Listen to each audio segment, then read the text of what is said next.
Hey there, boys and girls of the YouTube world. Today, the Dub Dog and I are going to see if we can't get this 1957 Chevrolet 210 station wagon running for the first time in 54 years. That's right, this thing has been off the road since 1970. So, story on this thing was, I was cruising the Facebook Marketplace. I think it was the weekend of Independence Day. This thing came up about 40 miles away, something like that. So, we jumped in the old rollback, went down there, made a deal. The gentleman that had it had big intentions of fixing it up. It was his grandparents' car, and never got around to it, and he realized he wasn't going to get around to it, so we snagged her up. Let's take a look at this thing. We're not 57 guys, Duff, but they're popular, so we'll do it, and wagons are cool, too. I'm not sure if this is the original front clip. I don't think it is, but usually they're a shade different in color, because GM had the clips painted by a third party, and then they made it up to the car, and as they aged, they kind of changed. But I think this is too far off. But maybe we'll have to clean her up and see. That seems more dark green as opposed to like a light green or a blue. Anyway, no windshield. He said he didn't know where that went. The radiator got stolen years ago. The missing headlight bezel is in there. Looks like we got a spare steering wheel, oil bath air cleaner. It's like I said, it's a 210. You can tell, because it doesn't have the inserts in the fins, but he actually sent some Bel Air inserts with me.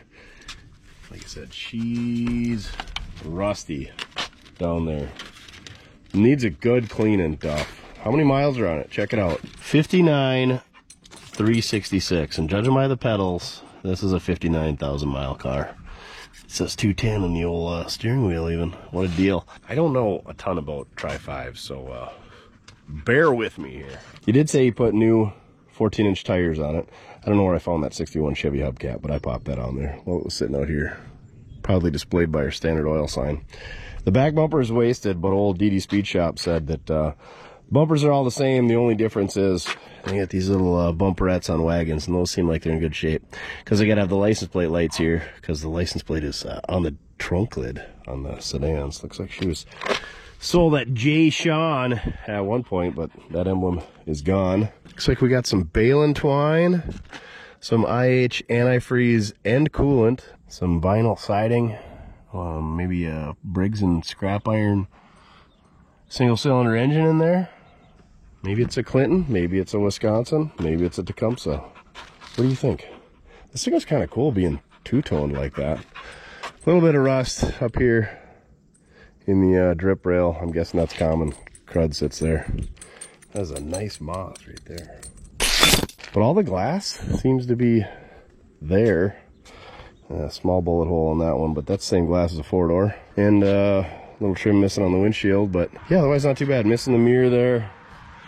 Rust in the rockers.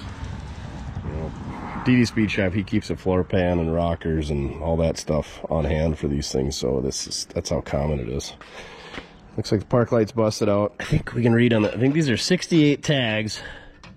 They're plates, but they were the last sticker was 1970. Yeah, there you go, Minnesota.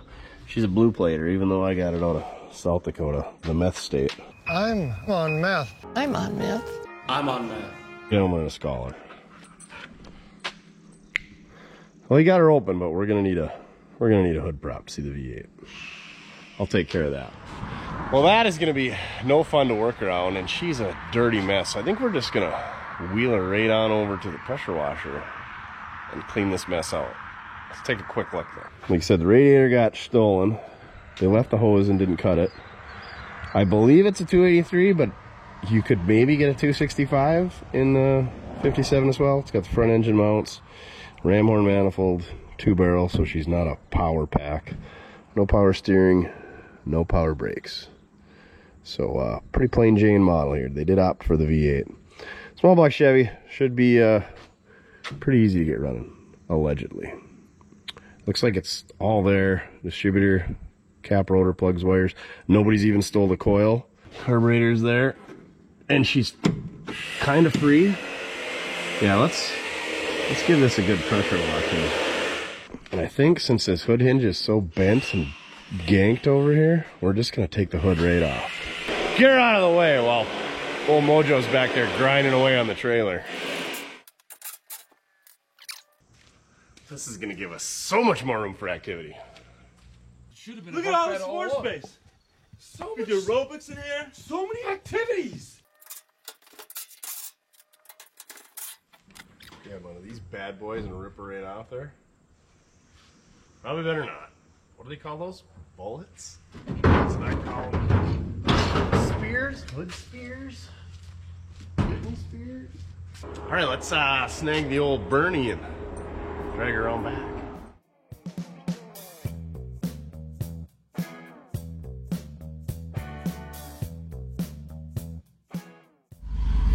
You follow me.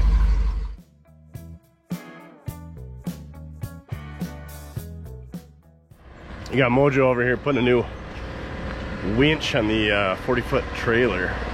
The old winch was kind of acting up, and we didn't like the bracket. Got her cut off there?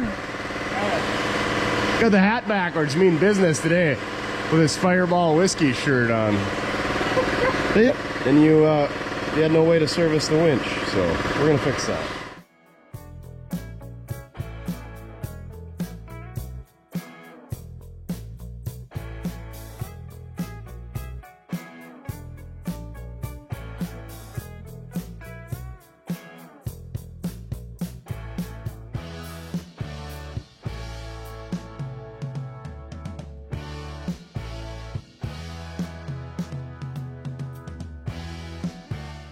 All right, she's way cleaner than before. Now all the folks that grumble that, why don't you wash those things before you work on them, can grumble about something else. Yeah, didn't reveal much. I did notice there's a temp sensor there, and there's also a temp sensor laying. Anywho, battery hold down. She's a little chewy. Hose clamp. Heck, our belt's even in there. What a deal. She's gonna be ready to run. All right, let's wheel her back to the front of the shop. How's it look under there? Is there a starter? I sure hope so.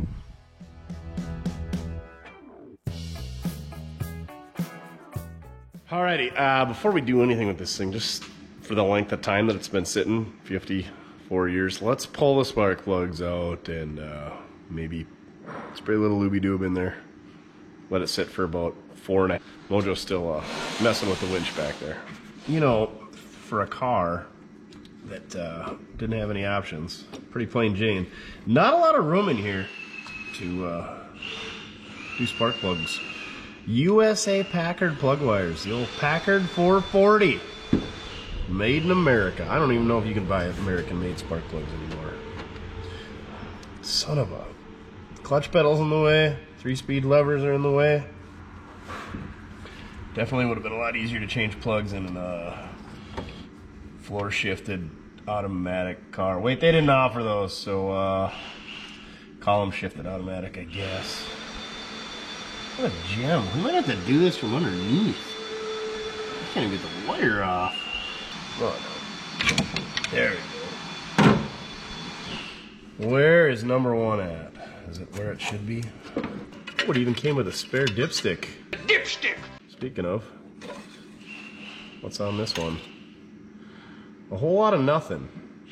What's better, full of water or full of nothing? Hopefully the oil pan didn't rust through. We might have to lift it up in the air to determine that, though. I'll get the easy one here. Maybe Duff will get the other 3. Oh, somebody did steal the generator. Made it easier to get this plug out anyway.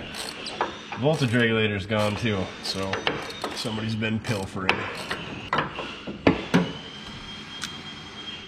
Well, the plugs don't look all rusty. That's a good sign. Number 3 looks pretty good as well. We might have to get creative for these back two.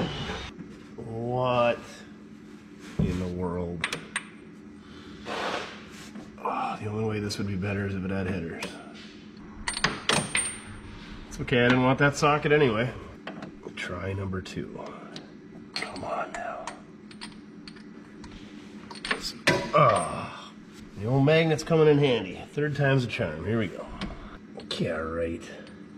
What a joke. Come on, GM. There we go. There we go. Now we gotta use a wrench on the spark plug socket. Turn it the right way, dummy. Wait, how about a swivel ratchet?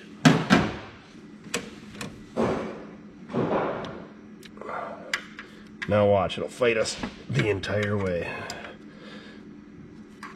One click at a time.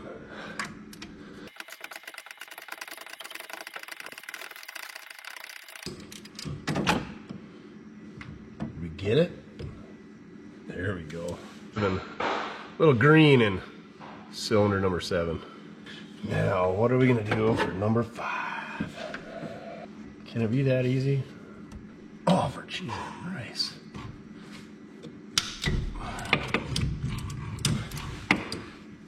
This might have been a bad idea, because we gotta put them back in when we're done.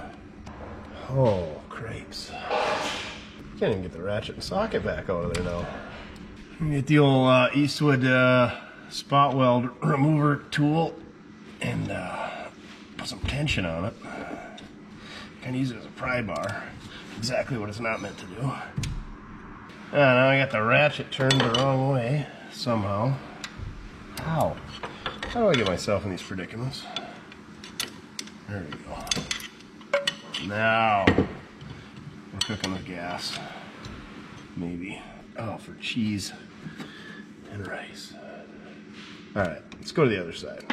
I think we're gonna have to get this one from the bottom. I don't know how we're gonna get this ratchet back out of there.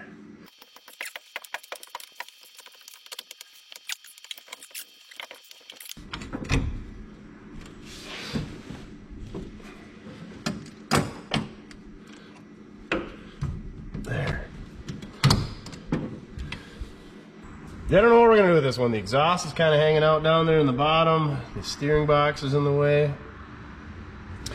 We've already cracked it loose, so it'd be nice to get it out of there.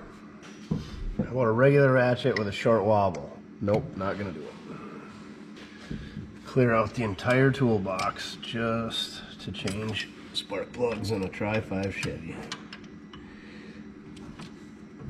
I'm starting to wonder if pulling the engine would be easier.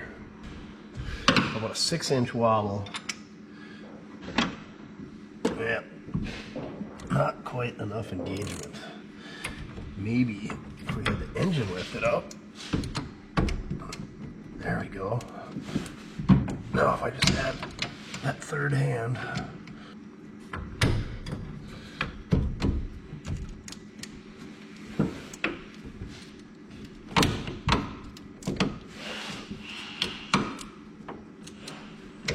Oh, it sure sounds like porcelain. Wow. Check this out though. Got this bar lifting the engine up. Right there hooked on the manifold where you should. So here's the engine mount. And here's the engine. And this is the bolt that holds it. Watch how much play there is there. Yeah. She's pretty loose. Alright, back to the task at hand, getting the last spark plug out on the driver's side. Yuck. Why is that not coming out of there? Alright, let's go try the other side. I think we're gonna have to see if we can't sneak something from the bottom. Not really sure. Only a heater box to contest with on this side. Look at these fancy spark plug ends on this side. They don't match the other side. Let's see if we can't get them out here. Oh, they got the heater hose to protect them. I'm all fed through there. Look at these guys. That's a different spark plug end. Got the little grab handle buttons, the quick release buttons right there. Speaking of heater hoses and heater boxes, we're gonna get rid of those right away. Don't damage anything else. So many heater hoses.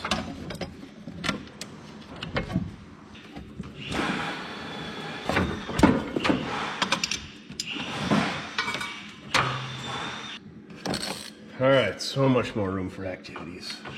Look at all this floor space. So We much, do aerobics in here. so many activities. Stupid fan motor wire, get out of my way.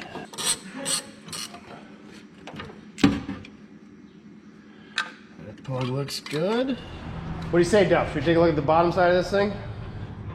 You want some pets first? Yeah, okay.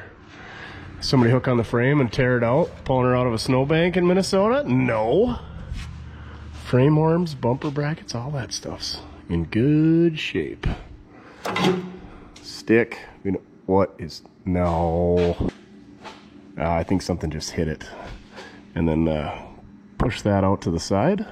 That can't be a rod that pushed its way through there. There ain't no other dents in the pan. What is this little hoop here? Huh. We gotta get that plug out. We don't have to worry about mice being exhaust because there's not much exhaust. Yeah, let's look up in here.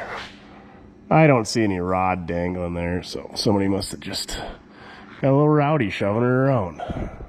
Thought for a second there we had another crappy small block. Well, we probably still do, but we can scab an oil pan or maybe we can weld that shut. We'll see if it turns over before we worry about that, but that explains why the dipstick was empty. There's our block heater cord. We don't need that where we're going. Roll draft tube, starter. Well, there's our block heater.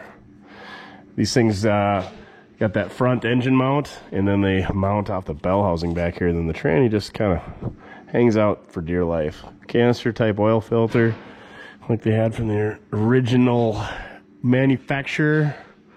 What is that? What are you? Is that a wheel cylinder up in there? I don't know. Well, it's just a plug? Who knows? Body mount's pretty rough. Toe boards, rough. Floorboards, shot. Inner rockers, non-existent. That body mount's gone. Floor's touching on the frame. That body mount and support's gone as well. It's not a 3-speed overdrive, just your standard 3-speed. Needs a little floor work if you're interested. 1-piece drive shaft. Seems pretty tight. Park brake cables have been modified. Excess of cable is coiled up properly with some clamps. Oh, these things got body mounts on the inside of the frame and on the outside. Wow. Super rigid. Probably real good derby cars back in the day. All right, we'll see if we actually got something worthwhile. Be a posi. Look for the P. Where is the PP? Show me. No, never mind. Don't say that. That looks like an I. Dagnabbit. That's where you would hope to see the P, meaning that she's a posi traction unit, but it's probably not. Do the old wheel spin. Oh, it's good for your Cyclops too. Not a posi. Dang it. Got the old Delco pleasurizers on her yet. Doesn't look like anybody's messed with the brakes. Your suspension back here. Ooh. Frame's a little bit soft by the spring hanger on the passenger side. Driver's side looks good. She's starting to rust there a little bit. That wouldn't be too hard of a fix if you were concerned, but I think these frames are kind of a dime a dozen, and I don't think wagons are any different than a standard sedan. Fuel tanks are different, however, because they got this spare tire carrier here. So yeah, anyway. The same guy who put a hole in the oil pan probably pulled too hard on this when it was buried in the muck and screwed up that rear cross member. So when you're fixing the frame rail, fix that cross member. That stitch has probably got to be all cut off there in order to straighten that out and put a different bumper on it anyway. Had some of Quick Dick McDick's favorite number 9 wire holding the exhaust up. This is Quick Dick McDick reminding you, a man will never get tired of pulling on his number 9 wire. Look at this. It might have even had brake fluid until recently. That line is cracked and she's wet right there. Ooh, that's no good for business. 2 busted leaf springs. The good news is the main spring is fine, so we don't have to worry about that little guy. Oh, that little guy. I wouldn't worry about that little guy. A little bit of rust in the inner wheel well housing thingers. And by a little bit, I mean a lot. A little rust down here. Oh yeah, she's fine. Everything's fine. This thing is great. Spare wheel opening is perfect condition. Just like the rest of the car. All right, let's see if it turns over. Or let's see if we can get that spark plug out And then we'll put a bar on it. Maybe take this off. Ooh. That might be full of mouse house. Like they usually are. Alright. Where is our spark plug socket? I can see it better down here. I don't know if it's going to allow me to get her to spin out of there any better though.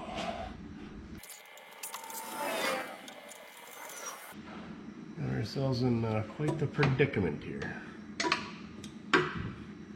Maybe the old ratcheting wrench will save the day. Let's get it put on there the right direction first. What's your problem? Oh, there's not enough clearance around it. Son of a... You know what? This exhaust is screwed anyway. Let's get the Sawzall and get some access to our spark plug. The good old-fashioned way. Demolition. Let's be honest, we're going to put twice pipes on it anyway. Might have to take several cuts. Maybe that was all we needed to cut off. Oh yeah, we got all the access for the wrench now. We're good to go. Some equalizers on the trailer because those things rust jacked. And we got our winch all mounted up. Gonna do a little wiring, finishing up. Run the synthetic rope. Gonna run the synthetic rope through the fair lead. Duff's just looking for things to roll in. Well, Chin is part of Nailed It Construction out here putting a roof on a granary today. He's a good kid. All right, it's beer 30.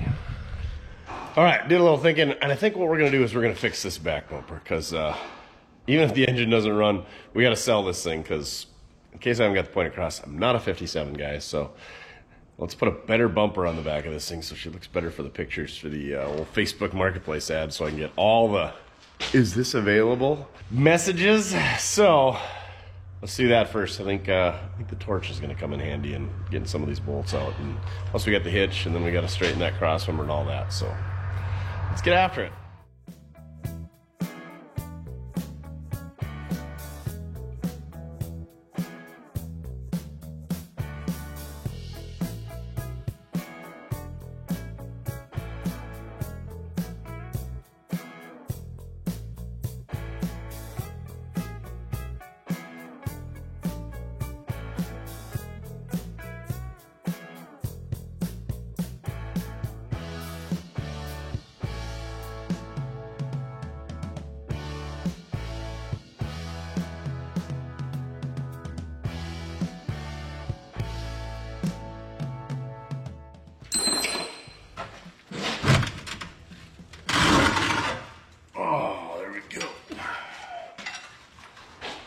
I'll do a little frame alignment by Mortske on that cross member.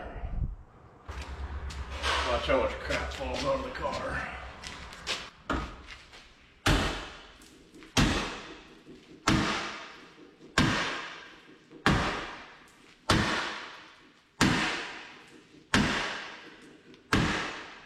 Oh yeah. Only a couple of beads in there, should be good as new. Ah, a little bit. Too much. Perfect. Now we gotta snag these bumperettes off this bumper before we huck her out in the scrap pile.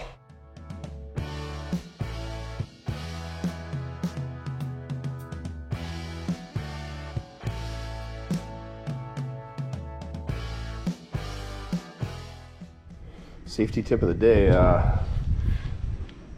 probably wear pants and something with Kevlar socks. Hard on the old socks. Boy, you get real excited when you're wearing shoes that you just slip on. If you had to untie it, that'd really burn. All right, we got our back bumper all stripped down here. A bunch of it can go in the scrap. Some of it we'll save. We'll save those bumperettes and some brackets and a few other pieces.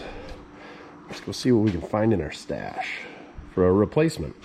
Now, luckily, not only do I have the 57 150 two-door post that you guys saw in the video, I also came across a horde of 57 parts, so stay tuned for that video. But anyway, one rear bumper in that entire stash. One Duff. Just one in a whole trailer load or two of parts. And it's off a sedan. Old DD Speed Shop said the only difference is the bumperettes.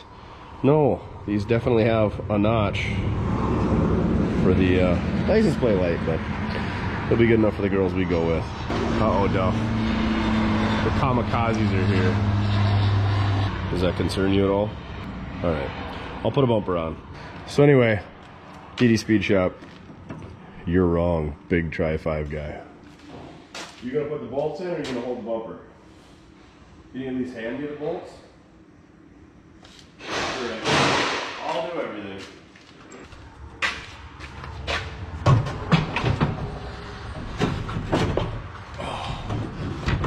Talking about yourself is so much fun. Hopefully the bumper brackets are the same. I guess we should have looked at that.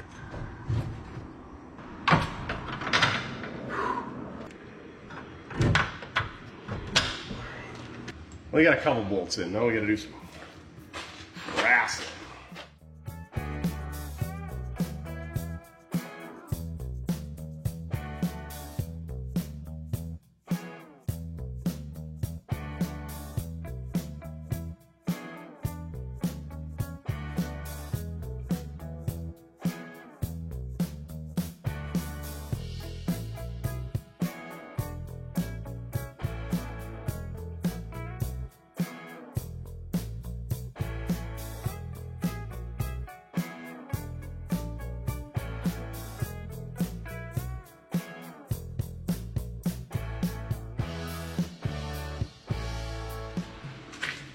All right, she is on there, but there's the rearmost bolts, and there's the frontmost bolts, which holds the bumper extensions, and then the middle ones, they are miserable. So these are the rearmost, and these are those frontmost, and these middle ones, not so good. You see the back one, all the room in the world. You got this access hole for the front one, and the middle one ends up just right in there. So you can't quite, I don't know what you do, how you do it. You can't get a wrench from back here, you can't get a wrench from up there. So we got this one tight. This one's just threaded in, good enough. So if you buy this car, be sure to tighten that up when you restore it. Let's sit her down and take a look at her prized work. Big straight pipe guy. An airplane's still hanging out, and nobody's bought the Porsche 60 Caddy yet. I guess we'll just have to let it rot in the trees. Probably throw an LS in it and some airbags and some like 28-inch obnoxious orange wheels or something. Oh yeah, even with the screwed up license plate, that's way better than she was.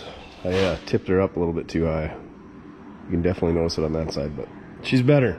Now if we just had a brake light and a backup lens, she'd be sitting pretty good.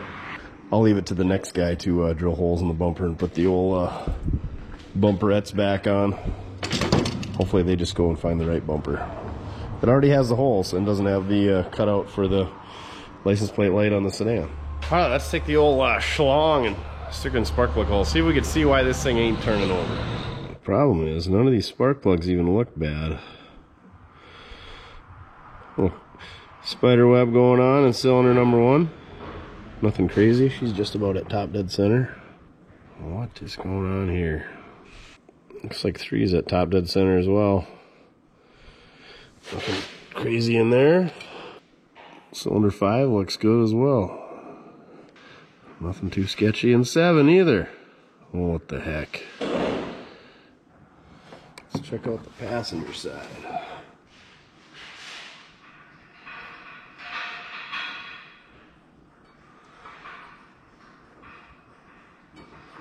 Nothing scary on number 2.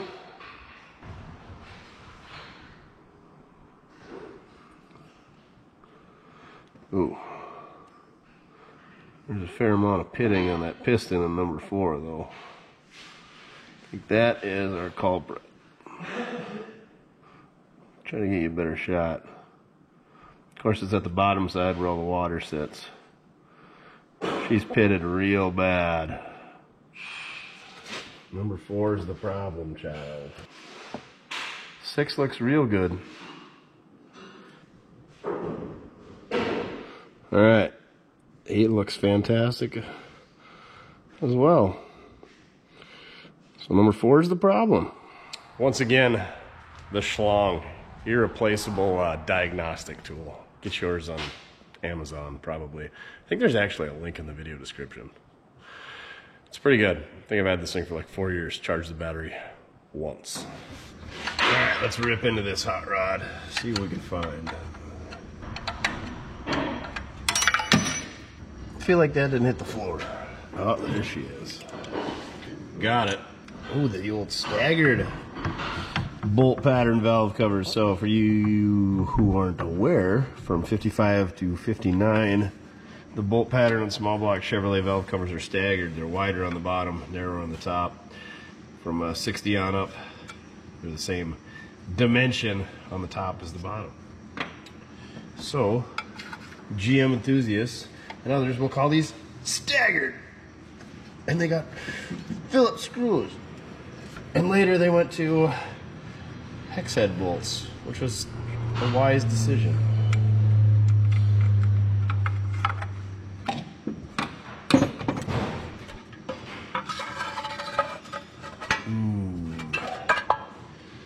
There's a little rusty in there.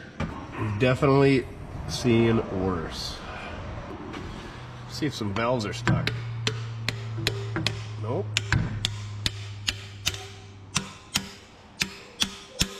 Son of a biscuit.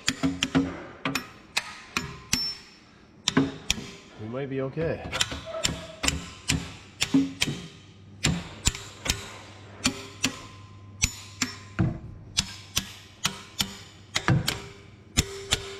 You don't want a dull thud when you hit it. You want a pingy, springy, you know what I'm talking about.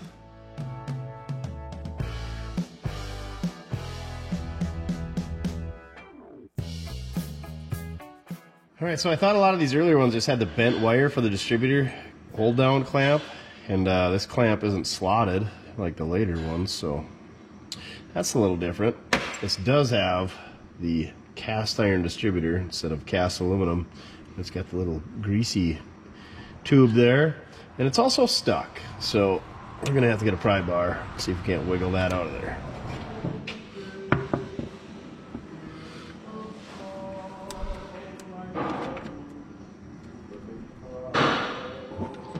It's the first time using an air hammer to remove a distributor. We'll see how this goes.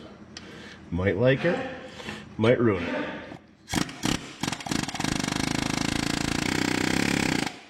For cheese and rice, that thing is stuck.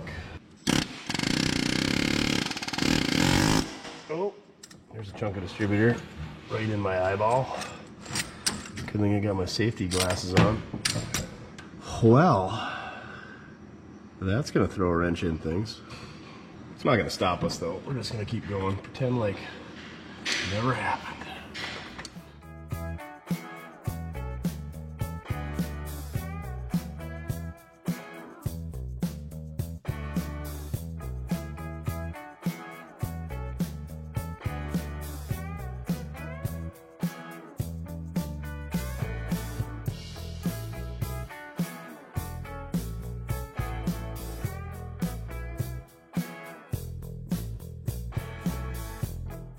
I can't really recall pulling an intake manifold on a small block Chevy with the distributor still attached to the intake, so this is gonna be a new one.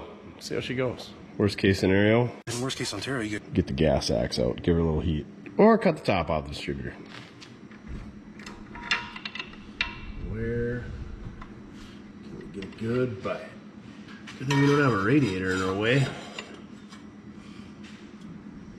Oh. We get them all 12, 2, 4, 6, 8, 10, 12. I don't think we want to get the air hammer out again. All right, we're getting serious. Bob is coming out.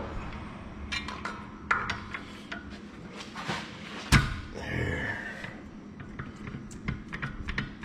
The front's loose. Suppose that distributor's stuck in the block too, huh? Since Bob worked so well to get that intake off, maybe it'll work on the distributor. Get the angle right. That's the closest we're gonna get it. All right, here goes nothing. Well, that distributor's junk. Oh, did we get her? Nobody wants it. cast iron small block Chevy distributor anyway, do they? No, it's not open up. Come on now. Maybe that's why the engine's locked up. The distributor's locked up. Probably not. That would be something. Wow.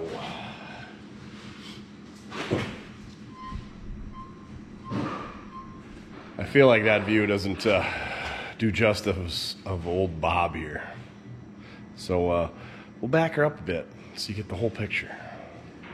Let's put 240 pounds on her, see what happens. Try not to knock my teeth out when it slips off or it goes. Whoa! Why? The housing is loose. The only spot it can really be hung up is in the oil pump.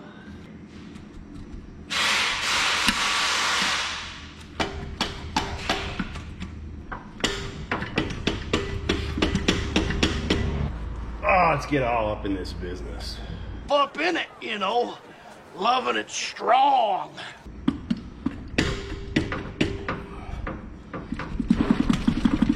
Well, what did you think was gonna happen? Come on.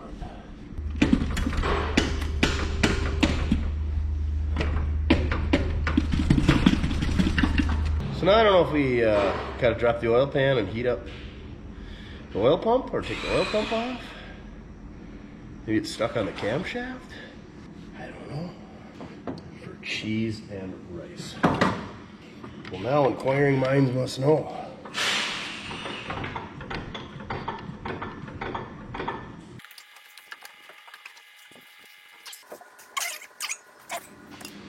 Alright. We're not tagging nice to distributor anymore. Not like we were ever. Let's see how this sawzall blade like cast iron. It's a fresh one though.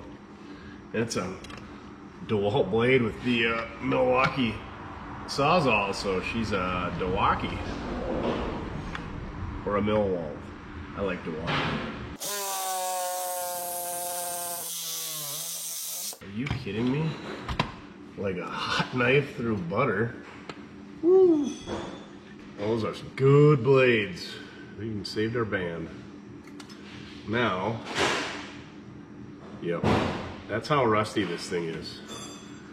I'm guessing the hood was sitting open and it was outside and all kinds of water ran down into that distributor hole.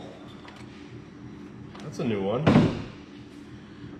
Having to cut the distributor off with the sawzall. Oh no. This is a new one. I've seen this on stuff sitting, just an engine laying out in the open and on flatheads, but never on a small block Chevy. This is a whole new level here. Full of mouse house. And there wasn't enough room to go down the distributor. So they must have been coming up through the exhaust? No, because your exhaust and intake wouldn't ever be open at the same time. Had to been all carried through the road draft tube. Or that hole in the oil pan, I guess. But I'm guessing road draft tube. That is just full to the brim. You got it all full. Oh. Kids, don't quit your day job to be a YouTuber wannabe hack mechanic. Just stick to cleaning toilets and sweeping gymnasium floors and fixing people's AC and whatever other jobs are available. Flipping burgers at your local burger chain store. Working at a gas station. This is miserable. It's hot in here. It's only 79 degrees, but it's like 98% humidity because it rained again last night, because that's what it does every night. Well, I guess I'll rip into that with a vacuum cleaner. You want to come get this 283 running for me? I'd have Chin do it, but he's busy carrying around his man satchel. Oh, what do you got? All this stuff? Stuff, that's preservatives. Oh, okay. Doing a good job. Doing a good job. It's got one of them custom two-piece distributors. Oh. The mice peed on it too much and it rusted in place, I think. Think it'll run? Oh, with a little bit of penetrating oil. Yeah, A little bit of help. ATF and acetone. Valve job. Ring job. You throw enough time and money at it, and anything will work, right? Right. All right, we're gonna take a lunch. You get her running when we come back. Good luck. Good luck, he says. This next job really sucks. Look at that pup, just straight through Mojo running the impact back there. You gonna leave when I start vacuuming all of your friends out of the intake? Probably not.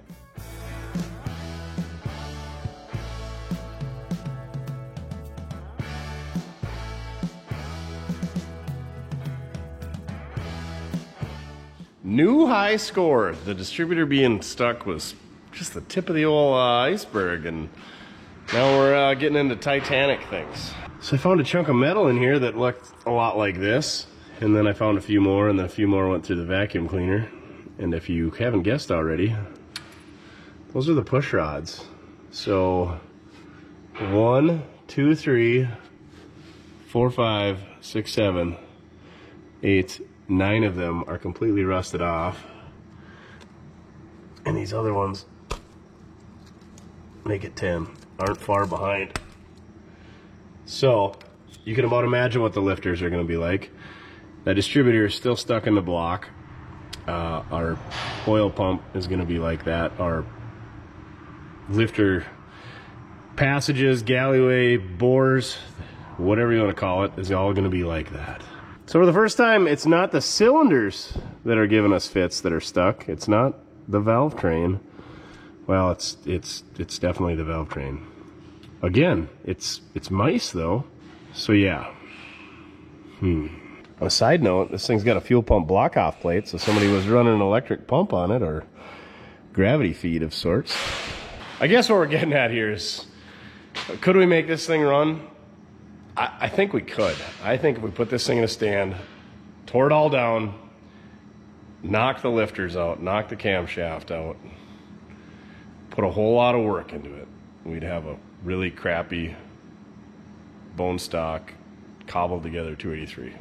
We could do it, but it would take so much time and it would not be worth it. If this was like some crazy numbers matching 426 Hemi or 4 1/4 horse 454 or something like that, it'd be worth it.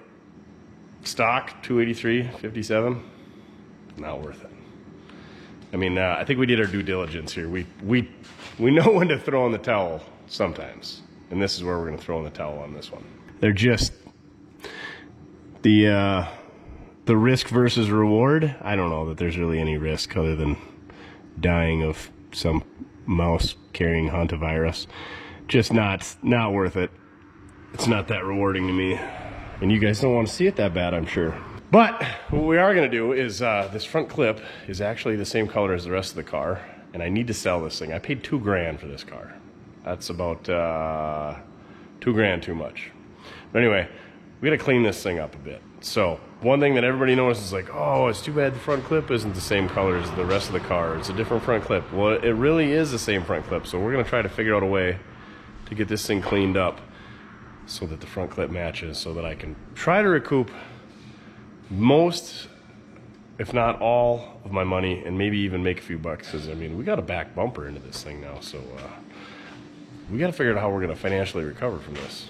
I am never going to financially recover from this. So like I was saying, you can see the firewall, that's the color of the car, and you can see the jams are that color, and even down here on the inside of the headlights is that lightish green, and then out here it's almost like a olive green. So we're going to do a little experiment and rubbing on that, see what we can figure out. But we're going to set our intake back in place and our valve cover, and that's about it, because that's all the further we really got. Yep. Son of a biscuit. I was just eyeballing our intake, and usually there's like a heat shield that goes around right there. This is about all that's left of it. You can see there's the rivets that held it on. God dang, rodents. Wes's favorite little friends.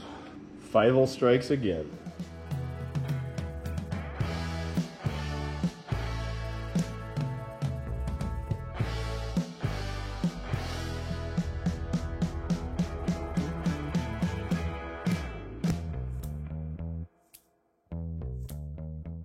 All right, that's another kind of a quirk of mine. You guys see me put junk engines back together. It's not because I'm hiding anything. It's because it appeals to folks who are buying something that looks more complete, and we're not hiding anything, and it's not a bucket of bolts.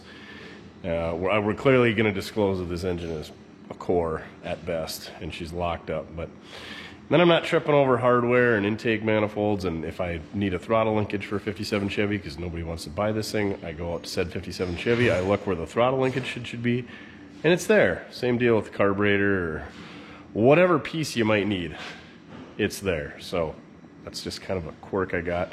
If you're trying to sell a vehicle, display it properly and put her back together the way it was. And I find so many vehicles that are just blown into a million pieces, and they're like, oh, all the hard work's done. I know you took it apart and scattered it all over your shop and didn't do anything after that. You bought a handful of pieces and got burnt out. But if that car's all bolted together, and that's what I'll do a lot of times, is buy the car, bring it home, put it all together. Sometimes I'll put it all together in their yard and make pretty good money on it, is by putting it together. So tip of the day, put everything back together, or look for a project that's in a million pieces, bring it home to your place, piece her all back together, figure out what's missing, find those pieces, and sell it and make a whole bunch of money, because the last guy was too lazy to do such a thing. So that's why I like putting them back together. All right, now we got to figure out what's going to work on this fender. I'm going to go grab my chemical concoctions, and we'll see what we can do. Old Bernie got her drugged to the back of the shop here where we got some water, because I think we're going to give her the old Comet wash. Compliments of David Freiberger. A lot of comments to use either that or Barkeeper's Friend or CLR, or you got to make a paste out of that. So we're learning things. What I'm learning is this stuff works. We're going to keep using it. I did grab some red Scotch-Brite, kind of worked her in a little bit right there, and you can see we're getting her color back, but she's pretty thin. As you can see, it's worn through all across the top here, so she's going to be paper thin, so we got to be careful. And I think part of it is because, well, this is overspray from that color, but I think they use different color paint, and they're different color primer and a different paint material, and that's why, obviously, it did that. You can see that they painted this color first, and then they taped it off, and then painted it this other green. All right, enough yakking. Let's do some commenting.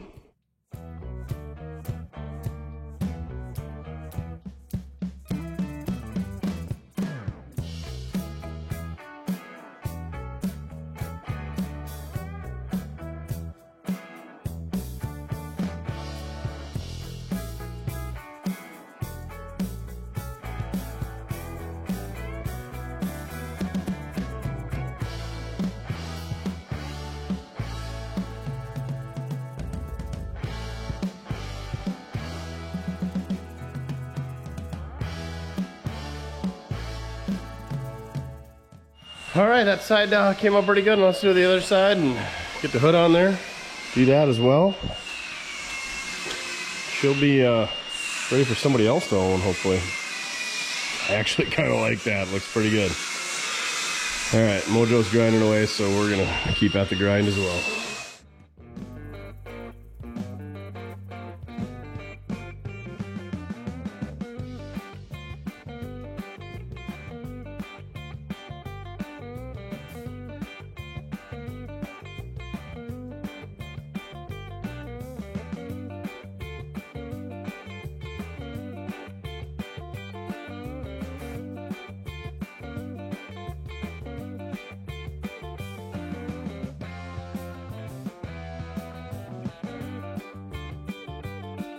All right, we got to finish up the hood, and then we can be wrapped up at the front end. She didn't help me with that, but you can see I rubbed on it a little bit there, and it's a freaking perfect match. But now the front end looks nicer than the back end. So where do you quit? God dang it, I love this color. And then that patina rubbing through there. I'm not a fan of fake patina, which really is this fake if I had to do that to get it to match. I don't know. These fenders aren't that great a shape, but They're pretty good. At least they don't rot out up top like the 55s do in the eyebrow. We got to get another headlights around, which is in there, and get that in there as well. And then we'll be done with the front end. Well, maybe we'll find a park lens. And maybe we'll take that license plate off. All right, let's get this wrapped up. I hate this job, but it's so rewarding, especially to sell the car. Except it doesn't work on Cadillacs because that isn't sold yet. Apparently, when you want $20,000 for a car that you have $40,000 worth of labor into, you're crazy. I've been called worse.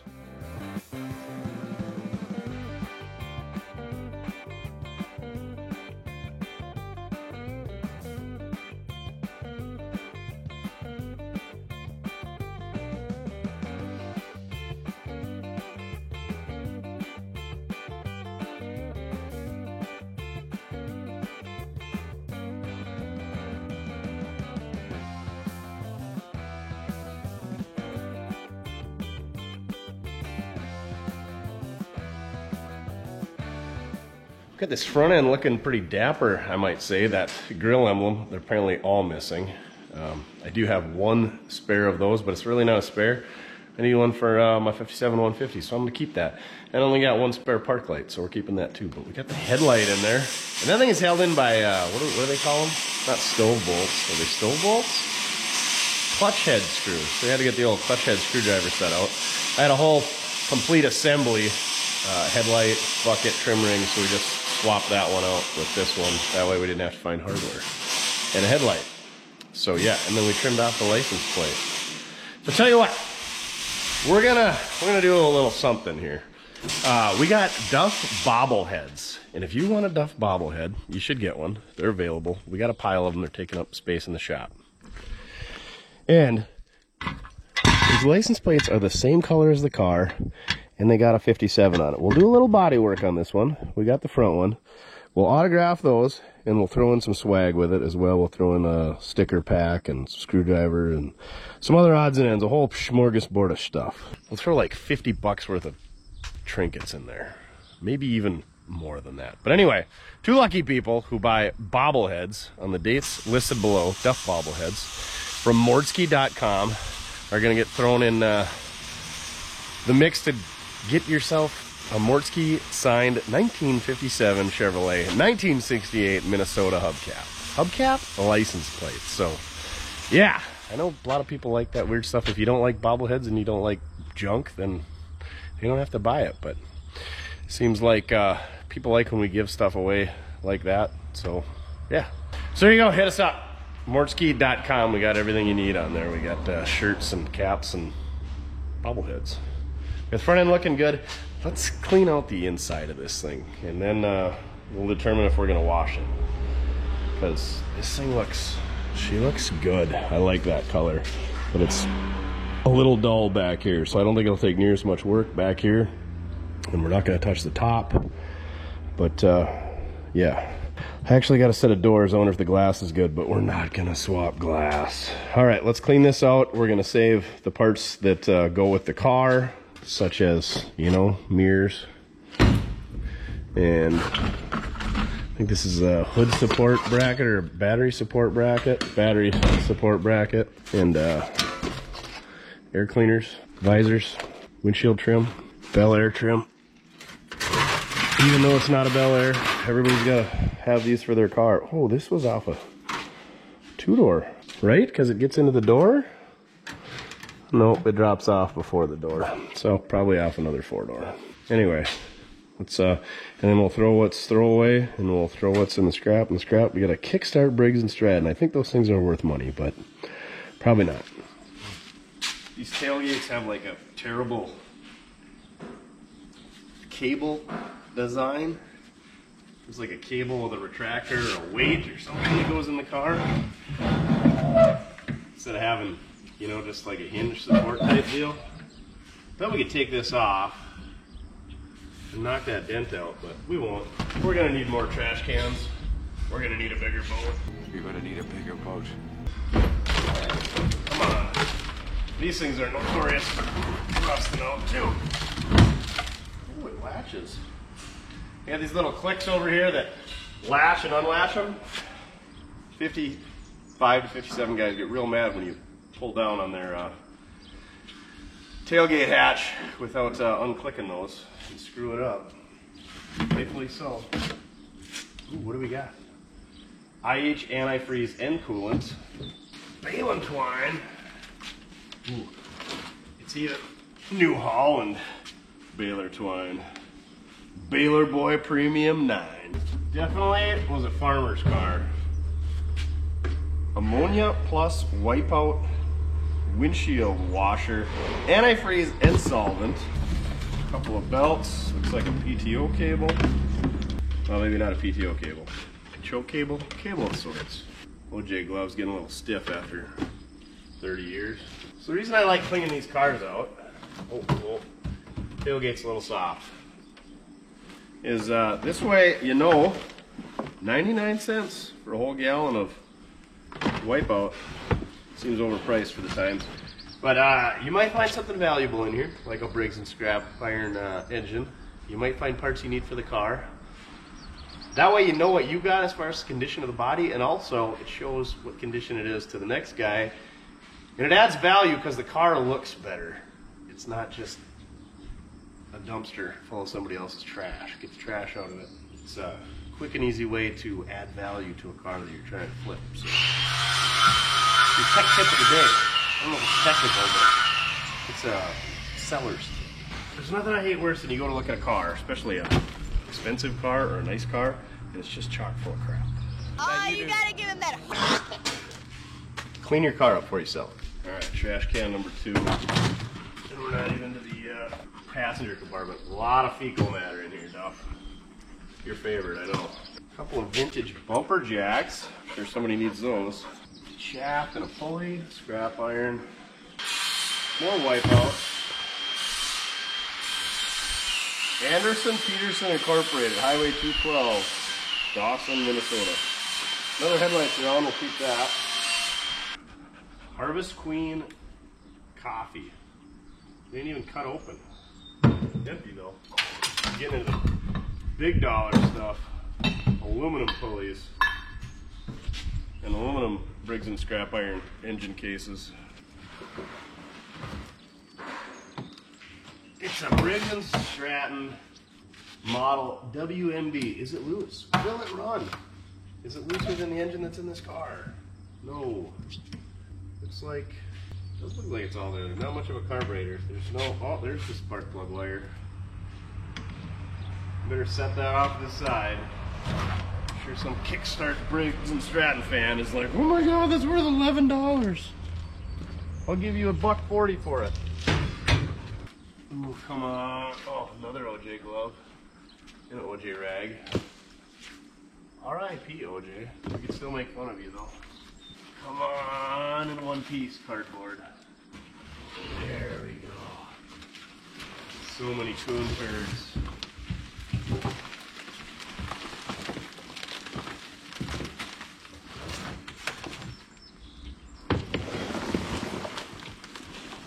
And that's going to fill trash can number 2. We won't count this one because it's already about at capacity. Whew. Window washer, squeegee, oh, trim, window garnishing, whatever. More scrap iron, sickle sections, bearings, carriage bolts. Brand new Napa coil. Oh, it's got the old Delco in it. So somebody put a new coil on and it didn't fix it. Oh, it's a 6-volter. Good spot for that. See, look, we're saving the environment, Greta. We're recycling. More scrap iron, another coil, valve, bearing, sickle sections, and a hoe. It's always good to have a dead hoe in the back of your 57 Chevy wagon. What a deal. Little chunk of chain, no hook. I found the generator and voltage regulator. A radio, what brand is it? Coronado. Look at that. 1969 South Dakota license plates. Matched pair. We're gonna split them up though, and so 4 lucky people are gonna get a grab bag. These things are tough. They're pretty rough shape. You're gonna have to do a little cleaning on them, but they're from the meth state, so they got the Mount Rushmore heads on them. 23 county. So we'll throw that in with the Duff bobblehead giveaway. All Sport Incorporated. Wonder what they made. Didn't they make a drink called All Sport? This is a body quencher. Oh, no way. It's go now for all season sportsmobiling with Tracker. Oh, yeah. Tracker action fun. Oh, looks like you put skis on it or tires. It's got a 395cc 24 horsepower Rockwell. Designed for comfort. Command controls. Optional simplicity. Styled for safety. Designed for comfort. Oh, you can shoot your ducks in it. You can take the old lady for a rip. Go snowmobiling. Alright. We're throwing that in the grab bag as well. Somebody probably has one of those and needs it. Oh, here's the letter that goes with it even.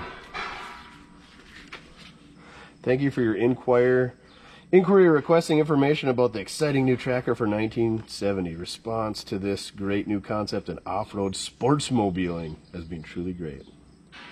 R.G. Pugh, President. What's this? Price list? There you go.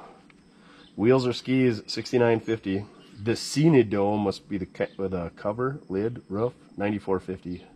Cargo rack, $22.50. Trailer hitch, Les Ball, $7.95. The travel and storage cover, $34.50. You can get a tilt bed trailer to go with it, $189.50. Retail price, $17.95. What a deal. The old All Sport. Got the back and the back seat pretty well cleaned out. Let's clean out the front seat area. Looks like there's a few more goodies up here. I can only imagine what we're gonna find. I just realized this car's got black and white interior. I thought it would be green, but nope. Two-tone black and white. Wire. Steering wheel. Is this the right one? Not a 57 guy. Oil bath air cleaner, I presume is for this car. Whole bunch of new old stock International Harvester genuine parts bearings and other switches. I presume that's belting for said baler. The other half of the aforementioned engine. The nice part about a rusty floor is a lot of the stuff just falls right out for you.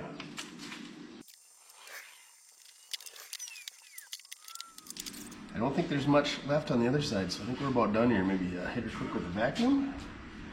We'll be good to go. And now for the sucky part. Just rolling with the dad jokes today. Also, I think it's about time we get our dumpster emptied. And I think we're gonna get wet. I don't know what kind of bugs are out, but the barn swallows are everywhere, so they must be eating some type of bugs. Keep it up, barn swallows. Quit crapping on my cars.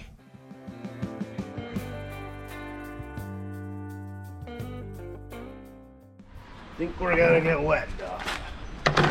It's time for a fresh filter in the old Suck-O-Matic here. We treat the old rigid right. Not really, but anyway, got a new filter. This thing's good. I don't know what model it is. What does it say? Anyway, it's a big dog. She sucked a golf ball through a garden hose, just like that gal you dated in college. All right. That goes good.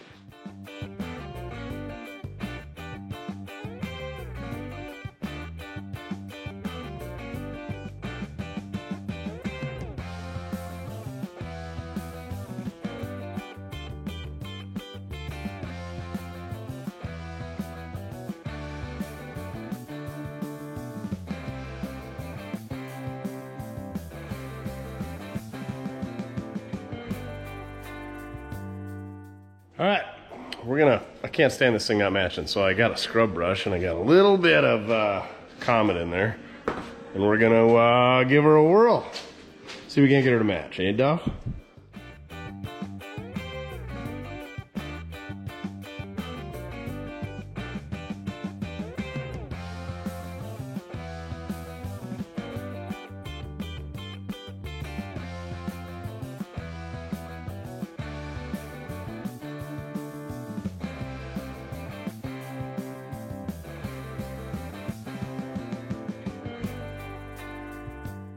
I think we got the body as dolled up as we're gonna get it, but let's make it look a little bit better.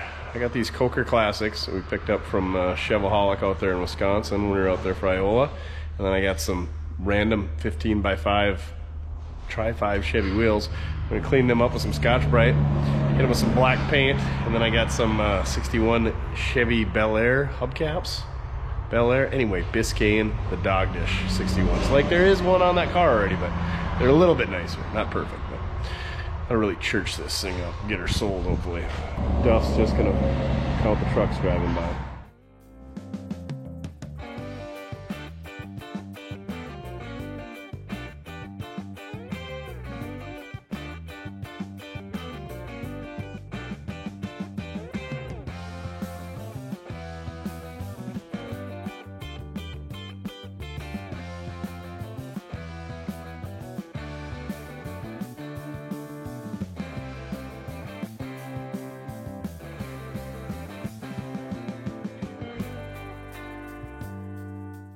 All right, still a little tacky, but good enough for the girls we go with. Is the Duplicolor black shiny engine paint. Puddin says it smells good. I don't know. I don't sniff paint like he does, but anyway, get the engine enamel. It works way better than just regular paint. So let's throw her in the tire machine. We'll throw some nice new valve stems on there and get these things all mounted up.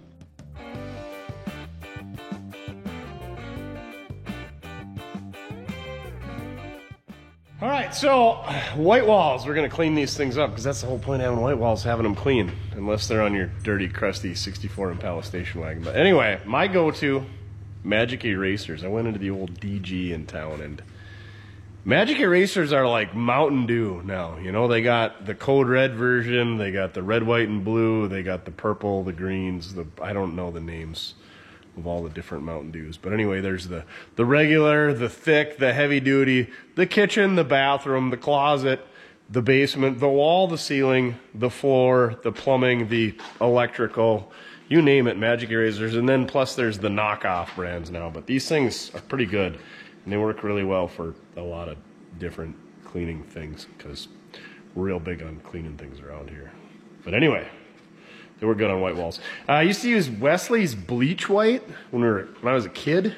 We'd use that on the 40 Chev convertible. And Dad had some white walls on his 34 3-window. And I guess that stuff yellows out your white walls, allegedly. There's a couple other white wall cleaners, but these are the way to go now, according to me. So take that with a grain of salt. Grain of salt, grain of sand, grain of salt. What does that mean? Take it with a grain of salt. Where did that come from? Interesting. Now I need to know. Somebody's going to comment it below. Oh, it didn't even know it. So these things really aren't that bad, but now is the time to clean them up when we can lay them horizontally as opposed to vertically and having to be on our hands and knees on the car. We get a nice working level here. So my white wall story. You pay big bucks for these things. And then it never failed when we'd have the car in the shop. Somebody would come up and just kick it. Like they see a white wall tire and it's like a small child and people just want to kick it. And it was the most annoying thing in the world because you just spent all Saturday morning cleaning those things. And somebody would just come kick it. Or they'd, on an open wheeled car, they'd come sit on the wheel and BS and talk to you. And they'd be sitting on top, and then they'd put their heel just right there. Probably get both of them while you're at it. People are stupid. And sometimes it would even be car people that would do it. It's like, ugh, just annoying. Anyway, that's why I don't really have white walls on anything. It's because they're expensive, and they were a pain to keep clean. Really, the only thing I ever had was my wagon. I ran them for a long time, and they were dirty when I put them on there, and old, worn out tires anyway, so I never cleaned them, actually. Speaking of, I wonder where those wheels went to. Those would have bolted right on here. Oh well, next time. All right, just got 3 more to do. There you go, Mr. Clean, Magic Eraser, not a paid promotion. White walls, another thing that oh yeah, add that to the things, list of things that I hate. People. I hate people.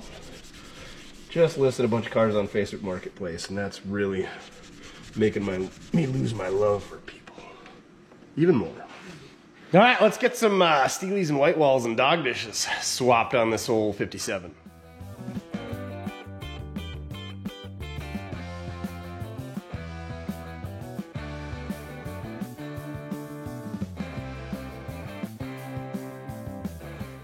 Now you see we got ourselves a predicament. We're in the back of the shop, which used to be a wash bay, and then we filled it full of crap, and we got a pad out back, so we wash outside, except for in the winter, and we really like to swamp up the shop. But anyway, we're over the floor drain, you know, so you can't put a jack there. We gotta move it outside anyway, but long story short, because I'm a big kid, we're gonna use Bernie to lift the front end of this thing up, because we gotta push it outside with Bernie anyway. But yeah, no hydraulic jack needed. We got a 390 FE powered mechanical jack. Not that there's anything wrong with the old Pittsburgh aluminum floor jacks. That's a 2.5 ton version. Just got it on sale, $200. Those things are well worth it. Anyway, yeah, I just like Bernie. Everyone loves Bernie. Everybody should get a tow truck.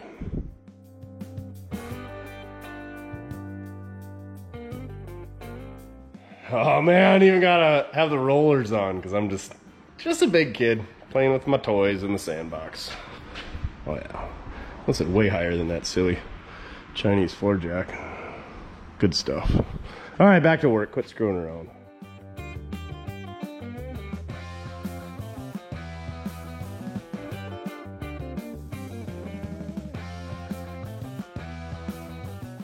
God dang it, that thing is pretty.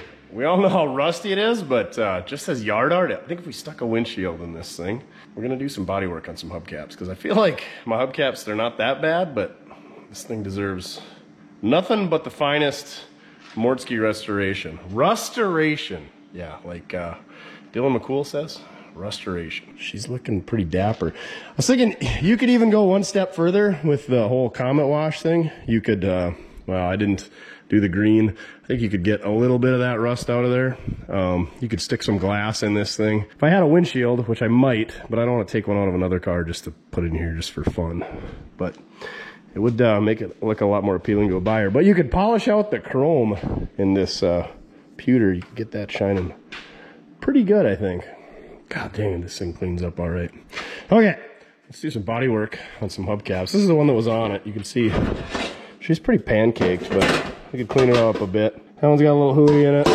This one got a couple little guys. One of these is pretty nice. This one's got a crease there. Okay, this was the nicest one, I think. Yeah, she's that one bead right there is kind of pushed in. Okay, they're all pretty crappy. Fairly crappy. That's what they are. Let's take them over to the English stump, see if we can't make them a little less crappy. All right, our English stump is like anything, the law of flat surfaces. You know what that is? Anything flat, any flat surface in the shop will collect other items. And other items usually end up stacking up to be not flat anymore. Case in point, drain pans. You can never have too many drain pans. You gotta have all different sizes and shapes. All right. Get our English stump out here underneath the light, you know, so we can really see what we're doing. So for those of you who aren't familiar, I went to a Bailey metalworking, metal shaping class, God, about 8 years ago in Manitowoc, Wisconsin. I think they make ice machines there, Manitowoc ice machines. But anyway, Wisconsin. I think it's on one of the Great Lakes. I'm not very good with the photography, but anyway. There was like, they went all the way from like power hammers all the way down to the English stump. Joe Milkey was his name, the gentleman who taught this. He's from South Dakota, the meth state, but I don't think he's on meth. Anyway, go check him out. I can't remember what his Instagram or YouTube. I don't think he does much on YouTube, but he used to post a bunch on Instagram. I don't know if he does that anymore either, but he makes shot bags. But anyway, he kind of taught us about shot bags, and this, basically this is just a regular old stump, and I took a, like, what are they, a 6 1/4 or 7 1/4 inch, whatever, skill saw, and just plunged it in there a whole bunch of times. You can see where the marks are, and just went in a circle and then just kind of chiseled it out. And it sat outside the old shop.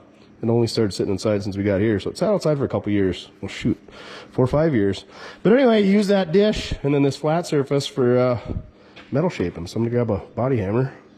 We'll see if we can't make them a little bit better. Or we could make them a whole lot worse. Whatever. That's how you learn, is by doing. So I just got a cheapie. You can buy nice Martins or Snap-on or whatever body hammers, but this is just a cheapie Harbor Freight, and I do have some nice ones, but this is the one I like. So this is the one I use. The smoother the face, you're gonna not mark up the surface, but you could polish these out because they're actually stainless, they're not chrome. If you really wanted to get crazy, I don't have a polisher, I'm not gonna get crazy. If I need hubcaps like that, buy them on eBay as opposed to making them fancy and polishing myself, because that sounds miserable. I tried polishing some wheels one time. Yeah, I got about halfway done with one and I was like, not for me.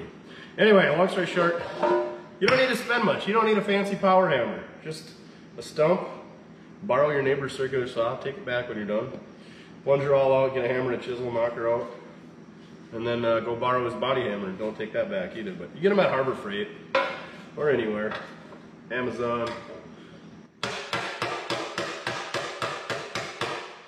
You just go a little ways and see how wrinkly you got it, see where the high spots and the low spots are. We're not going to get crazy here, but we don't have much into it either.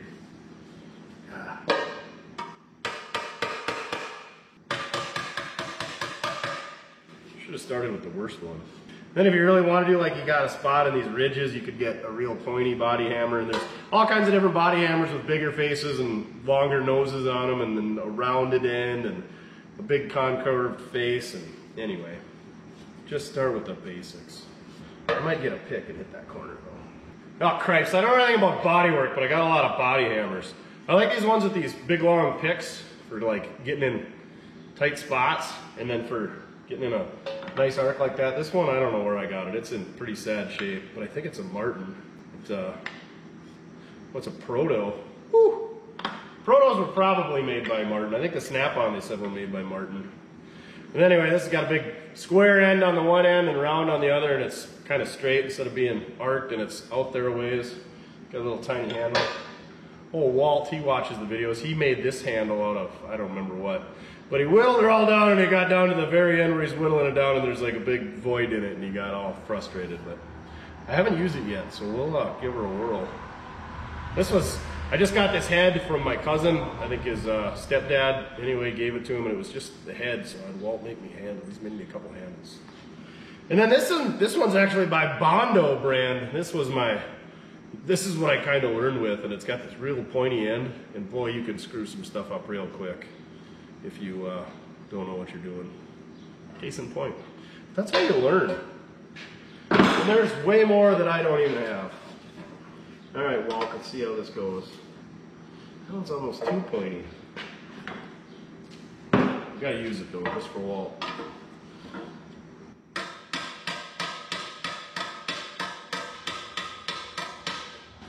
And they make really small ones, like guys will restore like stainless trim on cars doing this exact same thing. See it like, it almost shot blasts it from the inside. It looks like you hit it with a shotgun. You can see how it's, I don't know, cottage cheesed, if you will. Shouldn't use that term. Anyway, yeah. And then, yeah, like I said, those guys who do like trim, it's kind of like guys who work on pianos or watches or whatever, really small specialty tools for that. And then they'll make like a buck to set it in to beat it against, and yada, yada, yada. All right, we're talking much about body work, but not being a body guy. Sandwich time. You want to keep your swinging arm lubricated. All right, this was the one that I thought was good, but it's not. I don't know how we're going to push those up. Oh, I bet we can. Bondo Special, here we go. So I'm going to put this down I'm not hitting it right on the face of the English stump. We're gonna drop it down in the hole and try to push that whole bead out.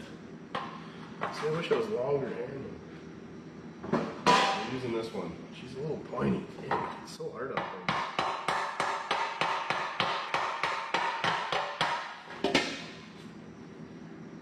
Oh yeah, she's coming up. So this is a great way to learn body work. You don't have to bring a whole body panel in or a whole car in or buy a car. Go to the local flea market, go on eBay, go wherever.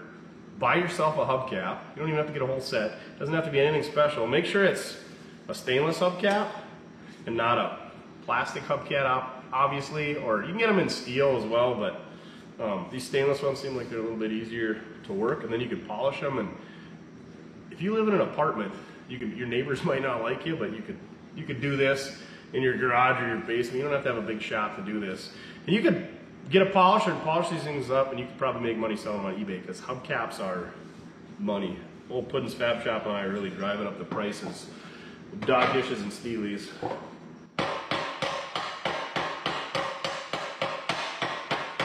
Like I said, these are a 61 Chevy hubcap, and I couldn't find any. I had like 3 55s. I don't even know what a 57 looks like, but I did not have any small 57s.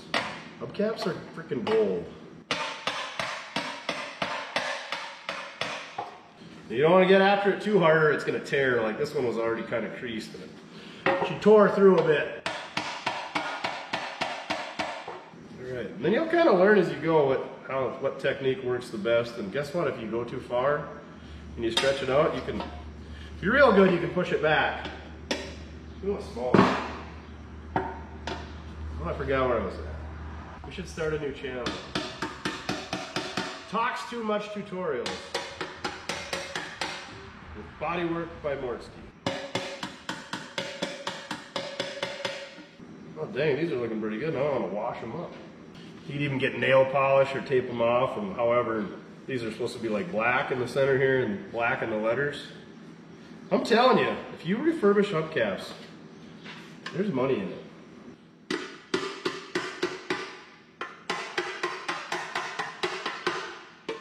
I like body hammers. I had to look for a long time to find a couple of those with a pick, and then the one my cousin just happened to have. It's like, look for one of those things forever at swap meets. But if anybody's got some old, good American-made body hammers, or even just heads that they want to part with, hit us up, mortskyrepair@gmail.com.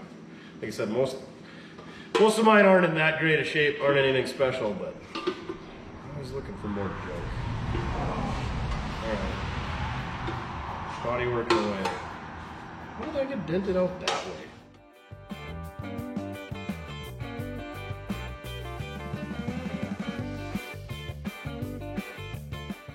That one's pretty rough. Another thing to mention is, if you really want to get into this, there's a book by Martin, the company that used to, I believe they're still in business anyway.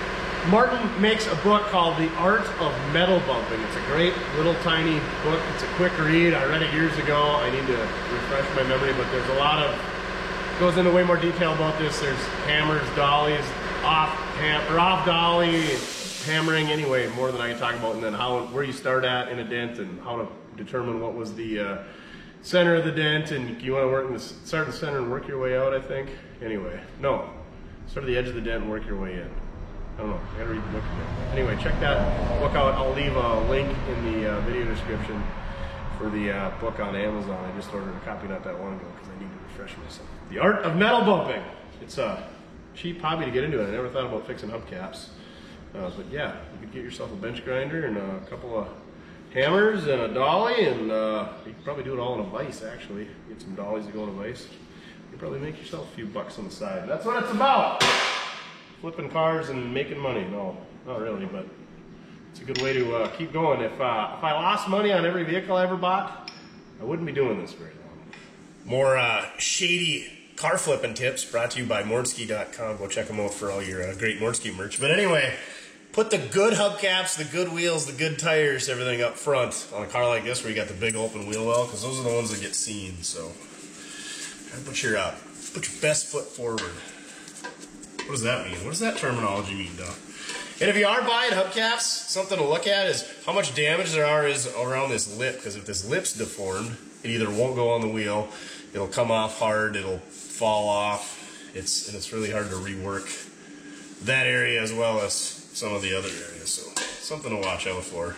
And if you do got one that's winged up, try to line up the 3 straight areas with the areas on your wheel that it clips onto. There you go. Just like so. Now just 3 more to do. God dang, look at that sunset. Got the standard sign and the pump and our concrete pad out here. Majestic, beautiful North Dakota morning. So last night I rolled her out here in Bernie and stood back, took a look, had a couple sandwiches, and yeah. You know, the winters here really suck, but these summer evenings make up for it. But anyway, here it is. I think that's where we're gonna wrap her. She's pretty good yard art. I kind of am attached to it for yard art, or the sandwiches started running deep, and then I got to drinking and thinking, you know, everybody's doing these 2-door conversions, and what's the best 2-door wagon but a Nomad? And why not just make a Nomad, and we could call it the Fomad?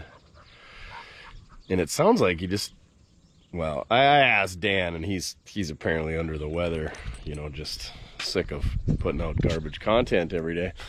But anyway, he said it's just regular 2-door sedan doors with the top cut off, you know, and then the pillar and the glass is, the whole roof is like 1 inch lower. So yeah, we wouldn't do any of that. We would just put a 2-door door on it and cheese up some terrible big thick B-pillar. And I do have a Nomad tailgate we pick up at the Art Olson swap meet, so who knows? Price and availability in the video description. The price went up because I got attached and spent too much time working on it, and that's the problem with this. But anyway, comment down below if you want to see us just make a terrible Nomad. This thing's rotten, the frame's rusty, the floors are absolutely gone, the drivetrain's garbage, and it wouldn't be like a true Nomad because it wouldn't have the right roof. We would just leave this roof on it and just make that pillar and cut that one out, and I don't know what we would do for glass. We would really botch it, and it'll probably never happen. So somebody should buy this thing and save me, and then you could do it yourself. You can even steal the name, the Fomad, because we're gonna copyright that. But anyway, we took a 1957 Chevrolet station wagon that had been off the road for 54 years, and we kept it off the road for another however many years, but it looks good out in front of the place. It's pretty iconic. You have the old gas station sign. Oh crap, be quiet. There's the highway patrol. And we got a 57 Chevy. Maybe we'll find a better grill for it. Maybe we'll cut some coils in the front so it sits lower. But yeah, if you want a 57 project that needs floors and some framework and some springs and a drivetrain and glass, interior, and rockers and everything else, hit us up, mortsgearrepair@gmail.com. Price and availability in the video description. But we got to get some brakes fixed in the hooter hauler and a bunch of other things around here. So, all right, we spent way too much time on something that we didn't even get running. On to the next one. Remember, it doesn't matter how you get it done, as long as you're having fun. Wagons are fun.